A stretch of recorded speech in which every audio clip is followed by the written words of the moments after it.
Ladies and gentlemen, this is TVP World. I'm your host Benjamin Lee, and welcome aboard the Eastern Express.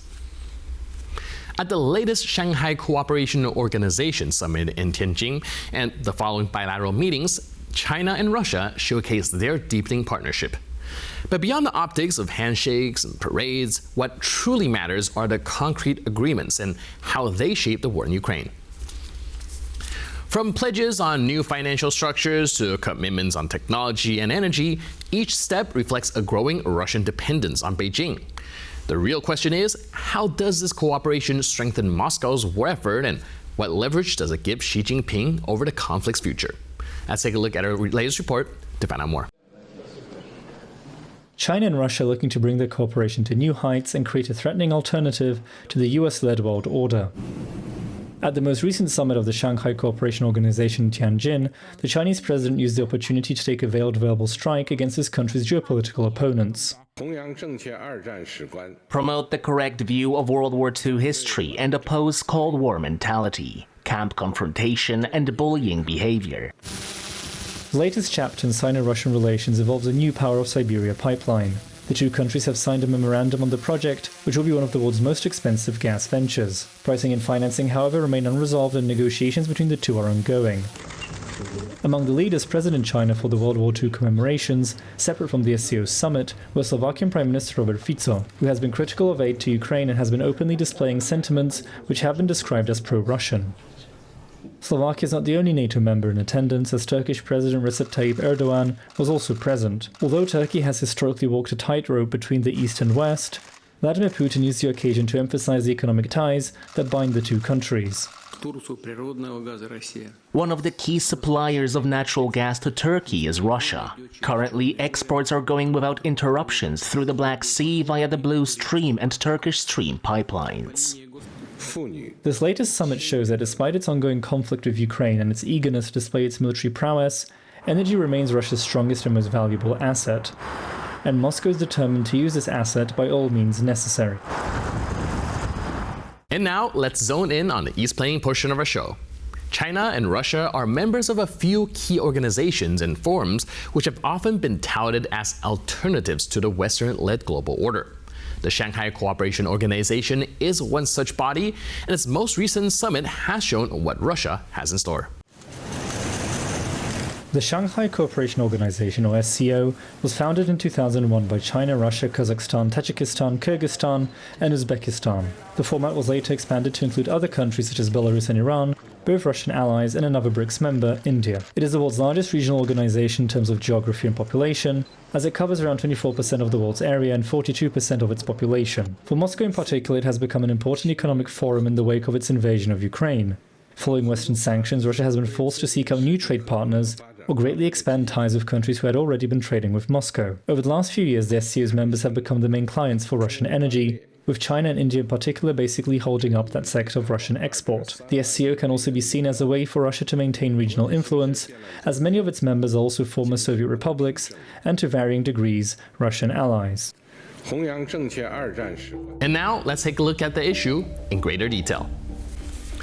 The Shanghai Cooperation Organization summit in Tianjin, followed by Vladimir Putin's bilateral talks with Xi Jinping, has cast new light on the evolving China-Russian partnership and what it could mean for the war in Ukraine. For Beijing, the SCO was more than a multilateral gathering. It was a stage to project leadership of a non-Western bloc, offering alternatives to US-led economic and security structures.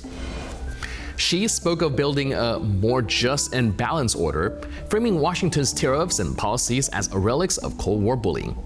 Against this backdrop, Putin's presence signaled that Russia still enjoys high-level backing from its most powerful partner. After the summit, Putin stayed on for face-to-face talks with Xi and the Beijing military parade. Ukraine was almost certainly central to those discussions. Russia's war machine is increasingly reliant on Chinese trade, technology, and dual-use supplies. Xi, however, faces a dilemma. Prolonging the conflict keeps Washington distracted and Europe divided, but a destabilized Russia poses risk for China's own stability and economic ambitions. For Putin, the optics are vital. At a time when Western sanctions bite and his economy stagnates under the weight of war spending, standing beside Xi projects strength and legitimacy. But the imbalance is clear. Moscow needs Beijing far more than Beijing needs Moscow. China has made it plain that it does not want Russia to lose the war, but nor does Xi want to underwrite Putin's maximalist ambitions. Instead, Beijing may exploit Moscow's dependence to expand influence across Eurasia and shape negotiations on its own terms. For Ukraine, this means China is unlikely to deliver peace, but it could determine how long Russia can keep fighting. And now, here to shed more light on the issue is Stefan Korshak, a senior defense correspondent of Kyiv Post. Hello, sir, and welcome to Eastern Express. Good afternoon, and thanks for having me. So today we're trying to explore the Shanghai Cooperation Organization and the bilateral meeting that took place between Putin and Xi Jinping. Can you give us a little bit of backdrop and just how closely knit these two countries are at the moment?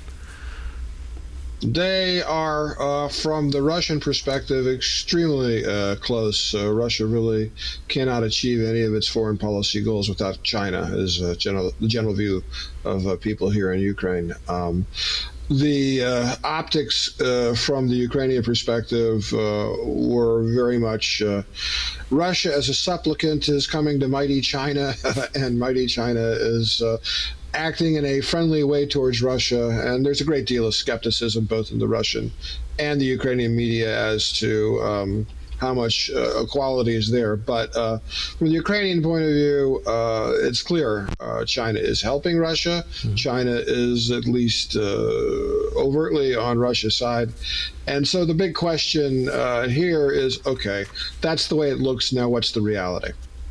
Right, like you mentioned, there's also the optic and the difference perhaps in reality. How much do you think that China is actually contributing to Russia's war effort, even though we do know that they try to keep a front of neutrality, which isn't really doing a good job? I mean, the world pretty much understands what it is right now, but can you help us understand perhaps just how involved China actually is when it comes to Russia's war effort? Well, there's a lot of speculation, but there's also some hard information. For instance, Russian missiles that hit Ukraine have Chinese components in them. It's not as if that's the only source of components, but it's without a question something that Russia benefits from. There is speculation that Russia benefits from Chinese intelligence collection. Certainly, there have been Chinese volunteers in the ranks of the Russian army. Some of them have been killed and captured by the Ukrainian military. But the main support that China gives to Russia, without question, is China is where Russia can sell its oil and gas. I'm sure that you have reported in detail on the gas deal whereby Russia supposedly will build a very expensive natural gas pipeline into Western China. The question here is to whether or not the Russians have enough money to do that, and were it completed, would the Chinese actually buy the gas, or perhaps they might find a cheaper source of gas? So the perspective here is that China certainly is helping Russia with money, some technology, but it is seen here as the Chinese are always putting their interest first. Right. Now, I'm trying to figure out whether or not this kind of over-cooperation through this meeting and optics is going to change some geopolitical calculations, especially when it comes from Washington's perspective. Now, there's a lot of speculation when Trump came into office that he's going to put more emphasis on China, hence kind of making Ukraine take a backseat. But now it does seem like they are forming an axis, and well, even the U.S. president himself posted about these countries conspiring against the United States. Do you think diplomatically that might actually backfire on Russia, Vladimir Putin, seeing that they put themselves essentially under the radar of Washington once again? Potentially, but it comes down to a question as to the degree to which the Trump White House is willing to assert the United States against China. So they have a contradiction in that the Trump White House clearly would just prefer for Russia to win and defeat Ukraine and have Ukraine capitulate. But by that same token, the Trump White House has no interest in simply strengthening China and bowing down to Chinese interests, and Chinese interests are seen as matching Russian interests to a great degree. So there's an internal contradiction within the United States national leadership as to which way they jump. And so far, what we've seen is that they have avoided sanctioning Russia for what it's doing in Ukraine. They've simply not done it. They have threatened all manner of more serious steps and done very little. It's become a running joke, if you will, in diplomatic circles, how often Donald J. Trump says, okay, in 2 weeks I'm going to make a decision about Russia. And what their Americans might or might not do regarding China is also seen here as a delaying game. There's been a great deal of talk about tariff barriers. In fact, they have been limited. There's been a great deal of talk about United States autonomy. In fact, there have concessions been made on rare earths that the Chinese control and that the Americans need. So there's a question as to the degree to which the Americans can influence China. And from the European perspective, and thus the Ukrainian perspective, it is basically taken as a given now that the United States is really not a serious player in Ukrainian security. That's an overstatement to a bit, but the Ukrainians and the Europeans are driving that train. The United States is providing some equipment. It's important because of its sophistication, but it's not decisive. And in terms of money, the money is coming from Europe, pretty much all of it, that the Ukrainians are not generating themselves. So from the point of view of European security and dealing with the war is fighting, it's material, it's lives, it's destruction. And those are things that words from Washington really can't influence. And since Washington has pretty much stepped away from the material side of the war, they have, to a great extent, lost leverage. So what problems might China and Russia find themselves in terms of the United States? Well, how much is the United States willing to engage in the future? All right, now when it comes to the Chinese perspective, though, is it in their interest to see this war prolonged? I can see kind of two different sides of the coin here. One being, well, supporting Russia could probably help destabilize and draw American attention away. But on the other hand, this doesn't look sustainable long-term either. Well, I mean, I don't know, and I don't think that anybody knows, and I suspect that completely they don't even know that in China.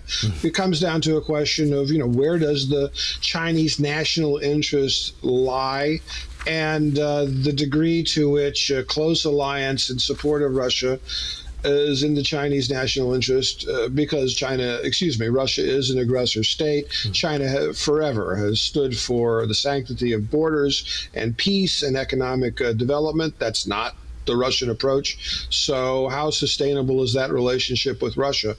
But as you absolutely correctly point out, a Europe distracted is better for China. We can see how China is extending its influence in areas parts of the world where Europe and the United States used to be more influential. They're distracted now. And I mean, trying to figure out what the Chinese national leadership is going to decide that's tea leaves. But I guess the view here is that whatever it will be a long-term point of view. So in terms of Russia, probably short-term exploitation of Chinese interest, but long-term, it's just not in Chinese interest to hitch itself to Russia, I would guess. And so coming back to how this cooperation is going to benefit Russia, we can see that mostly it provides them a lifeline to keep the war going. So do you think that eventually any move on the Chinese part, or if Washington does decide to be harder on China, that will have a ripple effect that would eventually impact the war in some way? It's absolutely possible, but it's in the future. It's very clear, both from inside Russia and from countries that are close to Russia, like, for instance, Poland and Ukraine, that the Russian economy is slowly imploding, and that the very intense military production at the expense of consumer production and welfare, it's not sustainable forever. I mean, it's sooner or later there's going to be a reaction from the Russian public. And that was probably years in the future, but at the present trajectory, it's inevitable.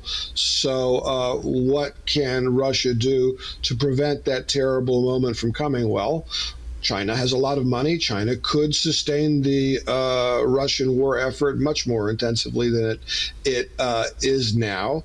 And were China to do that, then my personal guess would be that were they faced with the choice of, okay, the Russian state basically falls apart and Russia descends into something resembling chaos and revolution, or financial lifeline to the Kremlin, just keep them in the fight, keep them from falling apart. To me, that seems to me like a rational move for the Chinese. And of course, and this is years down the line, but were China to take that step, then it would be a very serious question. What would the United States do about that? And I don't know the answer to that. Right, and speaking of what to do about it, I'm also curious whether or not this more overt cooperation between the two countries have changed the European perception and their action towards China as well. Do you think that, well, if this becomes an alliance that is very apparent, the European leaders would also have to take a step back from cooperating with China? Or do you think the economic incentive there is just still too strong to, well, to be able to kind of isolate them, so to speak? That's an excellent question, and one of the things that we're seeing in the Europe right now is that the continent is being pulled in two directions. First, you have the pan-Europe attempts to make foreign policy and continental security policy on a European level, and then you have major players that are states that, for various reasons, have simply decided we're not going to let Brussels make our national security policy. We have our own. Now, first and foremost, this is Germany, a hugely powerful economic entity, and within 5 years, they're going to be the most powerful military force in Europe, except for possibly the Russians and the Ukrainians, and maybe not then. And so things are shifting in Europe as to how the power relationships go, both within Europe and then in relative to Russia. And how that plays out in regards to China, you're talking about nation states making their own decisions, and then on the European level trying to decide what's the appropriate policy towards China. So at minimum, you have to say that it's complicated. Typically, when we have complicated decision-making in Europe, that means no real decision at all. However, there's a war, and they have moved much further towards making hard decisions than they had, for instance, 2 years ago. I would guess that it will continue in that direction for some time, but how it would play out, it's hard for me to say. All right, thank you so much for your input and insight, and help us at least set the stage of this very complicated geopolitical chessboard. Appreciate it, and thanks for being with us on Eastern Express. And now we're moving on to the Eastern News Flash, a series of all the other stories from the East that you don't want to miss.